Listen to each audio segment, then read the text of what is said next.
அனைவருக்கும் வணக்கம்.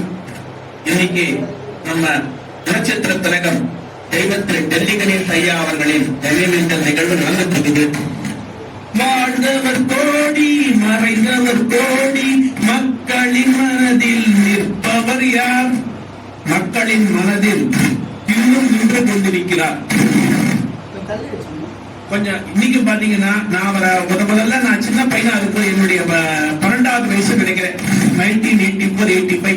அப்ப நான் படிச்ச பிரைமரி ஸ்கூல்ல ஒரு பரிசளிப்பு விழா அதுக்கு சீஃப் கெஸ்டா வந்திருந்தார் நங்கநல்லூர்ல.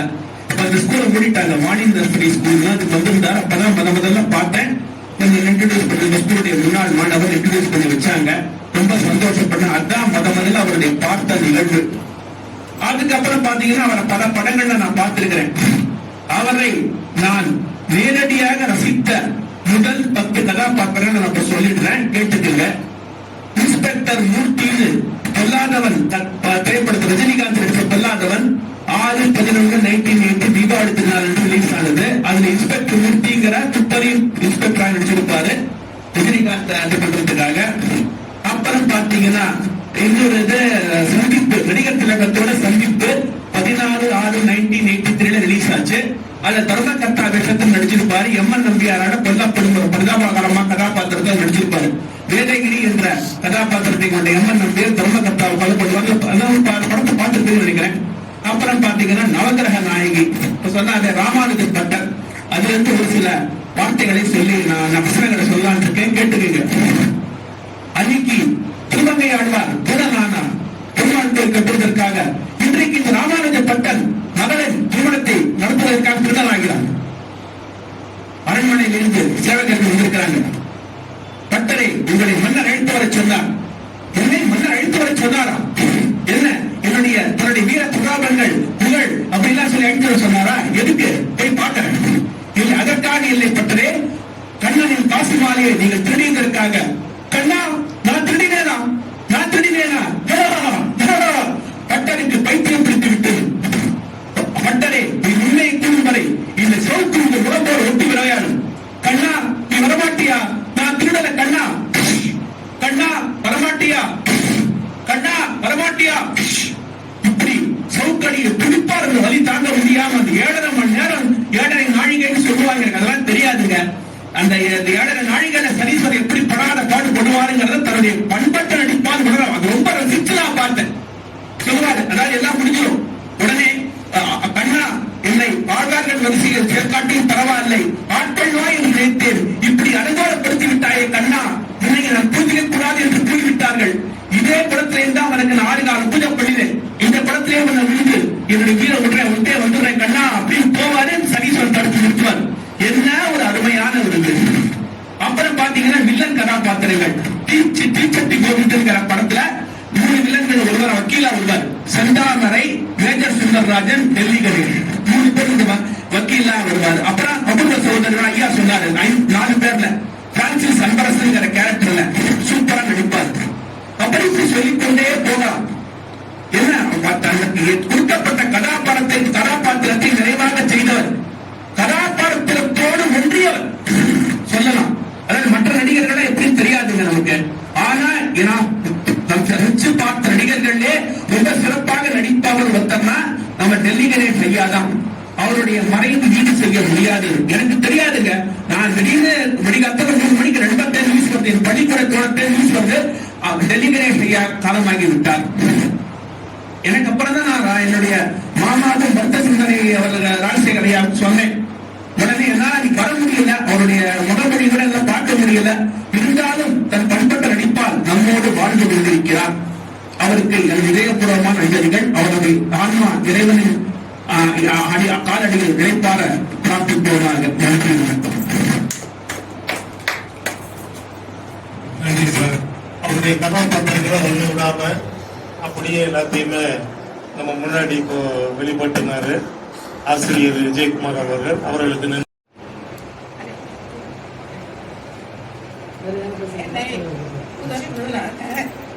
உரத்த சிந்தனையில் தலைவராக பெரிய பொறுப்பை தலைமை சுமத்திய உதயம் ராம் அவர்களுக்கு டெல்லி கணேஷ் அவர்களோட முதல் படம் பட்டின பிரவேசம். அதுலதான் நான் அவரை பார்த்தேன். ரொம்ப பாவப்பட்ட ஒரு கேரக்டர் நடிச்சிருப்பாரு. ரொம்ப அழுகையான படம் அது. யாரு இது புதுசா நடிக்கிறாரு அப்படின்னு கூட நினைச்சிருந்தாரு. அதுக்கப்புறம் அவர் நடிச்சதெல்லாம் ரொம்ப சீரியஸ் கேரக்டர்ஸ். நகைச்சுவையா அவர் நடிச்சாருன்னா அது அபேஷன் சொல்லி அதுலதான் அவரு காலையில பூவெல்லாம் வச்சுட்டு நடிப்பாரு. புறத்து சிந்தனை நிகழ்ச்சி 2 நிகழ்ச்சியில தான் நான் பார்த்துருக்கேன். ரொம்ப மரியாதை, டிசிப்ளின் தான். எதையும் அவரு ஸ்போர்ட்டிவா நான் பார்த்துருக்கேன். அது மட்டும் இல்ல, பெண்கள் மேல் அதிக மரியாதை இல்லையா? பெண்கள் அவரு ரொம்ப ரெஸ்பெக்ட் கொடுக்குறாரு. ரேப்ராம் எனக்கு சார்ந்த சொன்னார். அவர் திருப்பி கேட்கிறார், நான் போதல்மா கையில கொடுக்குறேன் அப்படின்னு நான் ரொம்ப ஆச்சரியமா பார்த்தேன். ஏன்னா இந்த மாதிரி ஒரு கேரக்டர்ஸ், அதுவும் சினிமா உலகத்துல இந்த மாதிரி ஒரு ஸ்ட்ரிக்ட் கேரக்டர் பார்க்க ரொம்ப அதிசயம். அப்படி கேட்டுட்டு எல்லாம் நீங்க போகணும்னு போதுனேன். அப்புறம் அவர் சொன்னார், நான் பெண்களெல்லாம் நடிகைகளோடலாம் பேச மாட்டேன், அவ்வளோ பட்டம் சொல்ல மாட்டேன்னு ஒரு கட்டுரையில நினைக்கிறேன். முதல்ல எழுதினாரு. அதுல எழுதிக்கும்போது நான் நினைச்சிருக்கேன், சரி டப்பால போட்டு கொண்டு வந்துட்டு சொல்லு, நான் ரெடியா வச்சுக்கிறேன். அப்புறம் திருப்பி போன் பண்றாரு. ஒரு அர்ஜென்டா ஒரு இது வந்துடுது, சிவகுருநாதனுக்கு நான் ஹெல்ப் பண்ணி ஆகணும். ஏன்னா அவர் எனக்கு எவ்வளவு ஹெல்ப் பண்ணாரு. இந்த மாதிரி ஒரு நிகழ்ச்சினாரு. நான் சொன்னேன், இது எழுத்துக்கு மரியாதை, அது உறவுக்கு மரியாதை. அதனால எழுத்துக்கு மரியாதை எப்போ வேணா கொடுத்துக்கலாம், நீங்க உறவுக்கு மரியாதை கொடுங்க. சோ அவர் சொன்ன அத்தனையுமே உண்மை. டெல்லி கணேஷை பத்தி நான் என்னென்னலாம் பேசணுமோ அது சிவகுருநாதனே பேசிட்டாரு.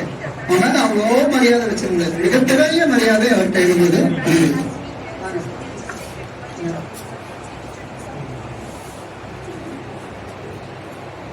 சிந்தனுடைய திருச்சி கிளையினுடைய தலைவர் கேத்தரின் அம்மா அவர்களை ஒரு சில வார்த்தைகள் பேசுமாறு.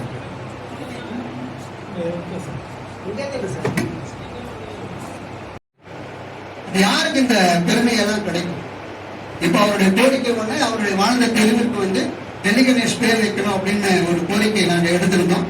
கவர்மெண்ட்ல இருந்து ஒரு பதில் வந்துருச்சு. உங்க மனு சிஎம் செல்லில் இருந்து ஏற்றுக்கொள்ளப்பட்டது. ஒரு 30 நாள்ல அதுக்கு பதில் அளிக்கிறோம். எனக்கு நல்லா தெரியும் அவங்க எப்ப பண்ணுவாங்கன்னா, அவங்க ஃபேமிலியில இருந்து யாராவது ரெப்ரசென்ட் பண்ணும். அவங்க என்ன நினைப்பாங்க, கவர்மெண்ட்ல இருக்கணும் அதிகாரி தானே, அவனுக்கு ஈகோ இருக்குல்ல, ஏன்னா அவங்க ஃபேமிலியிலே இல்லாத அக்கறை இவங்க எடுத்துக்கிறாங்க. ஏன்னா விவேக்கு அது மூலம் அப்ரோச் நடந்து விவேகனுடைய மனைவி சிஎம் போய் பார்த்தாங்க, உடனே நடந்தது. ஒருவேளை இது நடந்தால் நிச்சயமாக நம்மை போன்ற நண்பர்களால் அவருக்கு கிடைத்த பெருமை என்று நாம் நினைத்துக் கொள்ளலாம். இந்த புகழஞ்சலியை செலுத்த வேண்டியது நம்ம எல்லாருடைய கடமை. ஏன்னா அவர் அப்படி இருந்திருக்காரு. யாரையும் ஸ்ரீகாந்துக்கெல்லாம் தெரியும், அந்த ஹோட்டல்ல கூட்டு பக்கத்துல கூட்டு போட்டோ எடுப்பார். அதே போல எந்த நிகழ்ச்சியில பேர் இல்லாட்டி கூட அவர் போயிடுவார். முன்னாடி ரோல உட்காந்துக்குவார், பேரெல்லாம் எடுக்க பண்ண மாட்டார். எல்லாருமே தெரியும். இள கணேசனுக்கு வந்திருந்தார். நாங்க நிகழ்ச்சி நடத்திட்டு இருக்கோம். அப்ப அவர் ராஜ்யசபா எம்பியா இருக்காரு. திடீர்னு ராம் எங்க இருக்கீங்கன்னாரு. நான் இந்த நான் ஒரு 5 நிமிஷத்துல வர நிக்கிறேன். இள கணேசன் பேரே இல்ல. அப்போ அவர் என்ன சொன்னாங்கன்னா, டெல்லி கணேஷ் இருக்காரா? இருக்காரு, நான் வரேன். எந்த அளவிற்கு ஒரு மரியாதை பாருங்க, அந்த அளவுக்கு ஒரு மரியாதை. ரங்கராஜ பாண்டே எந்த ஒரு நிகழ்ச்சியும் சென்னையில ஒத்துக்க மாட்டார். ஏன்னா அவருடைய நெருக்கடி இருக்கு. டெல்லி கணேஷுக்காக அந்த நிகழ்ச்சியில கிட்டத்தட்ட 3 மணி நேரம் உட்கார்ந்து இருந்தாருன்னா, அப்ப எவ்வளவு பெரிய ஆத்திரம் மிக்கவர் டெல்லி கணேஷ் பாருங்க. அத்தனை பேரையும் பிரைம் மினிஸ்டர் ட்வீட் போட்டிருக்காரா?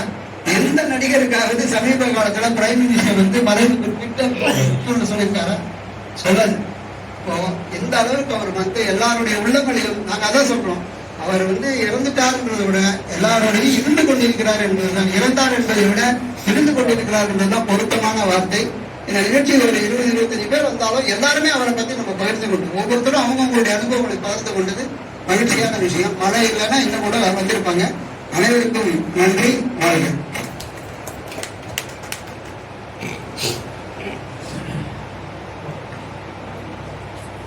நான் ஒரே ஒரு இன்சிடென்ட் சொல்றேன். எளிமைக்கு ரொம்ப ரொம்ப ரொம்ப பணம்லாம் கிடையாது.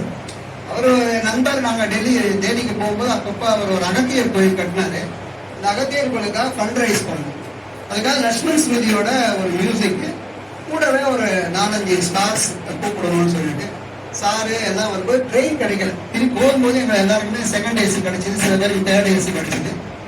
அப்போ திரும்பி வரும்போது ட்ரெயின் கிடைக்கல. சாதாரணமான ஒரு ஸ்லீப்பர் பஸ்ல அவரு நடிகர் வடிவுக்கரசி, நானே இன்னும் ஒரு 2 பேர் சினிமா துறையை சேர்ந்தவங்க. வடிவுக்கரசி கேட்கிறேன், கணேஷ் என்னப்பா இந்த போய் பஸ்ல எல்லாம் போனா மக்கள் என்ன சொல்ல போறாங்க? இப்ப போனது ராத்திரி, எடுத்து போட்டு தூக்க போறோம்,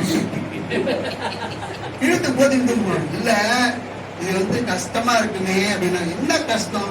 நீங்க இந்த பக்கத்துல கீழே படுக்க போறேன், நான் மேல படுத்துக்க போறேன். இல்ல பாத்ரூம்லாம் போற வழியெல்லாம் இருட்டு தானே, சாம இருக்கும் அப்படின்னு காமெடி. பஸ்ல அடிக்கிறவங்க சிரிக்கிறாங்க. டெல்லி கணேஷ் பஸ்ல வராருன்னா திருமலா டிராவல்ஸ் உடனே புக் பண்ண அதான் கிடைச்சது. மறுநாள் காலையில வடிவு கிடைச்சது. ஷூட்டிங் போனோம், டெல்லி கணேஷ்ல ஷூட்டிங் போனோம், நான் ஆபீஸ் போனோம். அப்போ ஒரே காமெடி. அப்புறம் என்ன பண்ணாரு, நீ கவலைப்படாத, உங்க வீட்டுல கொண்டு போய் சேர்க்கணும், அவ்வளவுதானே. அவரு இதுக்காகவே போரூர்ல அந்த அம்மாவை இறங்கிறதுக்காக தன்னுடைய டிரைவரை போரூருக்கு வர சொல்லிட்டு வடிவுக்கரசியை முதல்ல டெல்லி கணேஷ் வீட்டுல இறங்கிட்டு வடிவுக்கரசியை அவங்க வீட்டுல விட்டுட்டு திருப்பி இங்க வந்த வடிவுக்கரசி. அதுக்கப்புறம் எனக்கு சொல்றாங்க, டெல்லி கணேஷ் சார் ஒரு சமயத்துல பார்த்தா எல்லாரையும் சிரிக்க வைக்கிறாரு, என்ன பண்றாரு. ஆனா இத்தனை பண்பு உள்ள ஒரு மனிதர் இவ்வளவு இளமையா இருப்பாரா? சினிமா இண்டஸ்ட்ரியில நான் எவ்வளவு பேரை பார்த்திருக்கேன். நான் கணேஷ் இந்த மாதிரி பார்த்ததே இல்லைன்னு பாருங்க. இதுதான் பெரிய அங்கீகாரம். எவ்வளவு எளிமை பாருங்க. மாமணி டெல்லி கணேஷ் ஐயா அவர்களுடைய அஞ்சலி கூட்டத்தில் கலந்து கொண்ட அனைவருக்கும் திருச்சி வர்க்க சங்கமை வாசகர் சங்கத்தின் சார்பாக நன்றியை தெரிவித்துக் கொள்கின்றோம். அவருடைய ஆன்மா சாந்தி அடைய எல்லாம் வல்ல இறைவனை நம் அனைவர் சார்பாக வேண்டி வழங்கிக் கொள்கிறேன். நன்றி, வணக்கம்.